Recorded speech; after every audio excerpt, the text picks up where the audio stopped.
তোমার কাছ থেকে একটা কথা জানতে পারি আমি, কেন তুমি আমাকে ঘর জমা এখানে রাখতে চাও? তুমি ছেলে ভালো লাও, তুমি সুবিধা লাও সেই জন্য। শাশুড়ি মা, আমি জানি তুমি আমাকে কেন ঘর জমায় রাখতে চাও। কি জানো তুমি কেন তোমাকে ঘর জমায় রাখতে চাই? আমি একটা জিনিস ভালোভাবে জানি, মেয়েদের বুক ফাটে কিন্তু মুখ ফোটে না। তাই নাকি? তো কেমন বুকটা ফাটে আর মুখটা ফাটে না জানতে পারি? তুমি আমাকে ঘর জমায় রেখে দিয়ে তুমি তোমার শরীরের চাহিদা মেটাইতে চাইছো।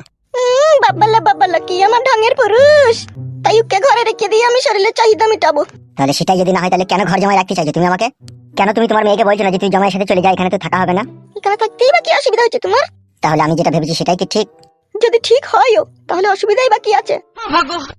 তুমি যদি চাও তুমি আমার সাথেও থাকতে পারো। আর আমার শ্বশুর কি করবে? ও কার সাথে থাকবে? কার কথা বলছো? তোমার শ্বশুরের? তোমার শ্বশুরের তো এক শিরা, অত থারাই হয় না। আর আমার এই অকালে আঙ্গুর শুকিয়ে কিসমিস হয়ে যাক, আমিও সেটাই চাই না।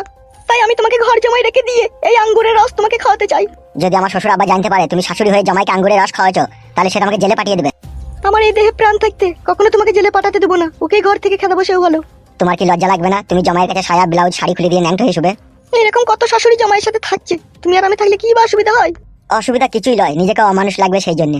চিন্তা করো না, শোবার সময় আমি মুখটা ঢেকে নেবো কাপড় দিয়ে। তোমার মেয়ে যদি কখনো জানতে পারে আমার স্বামী আমার মায়ের সাথে থাকে, তখন কি হবে? ও কিছু বলবে না, ও সব জানে।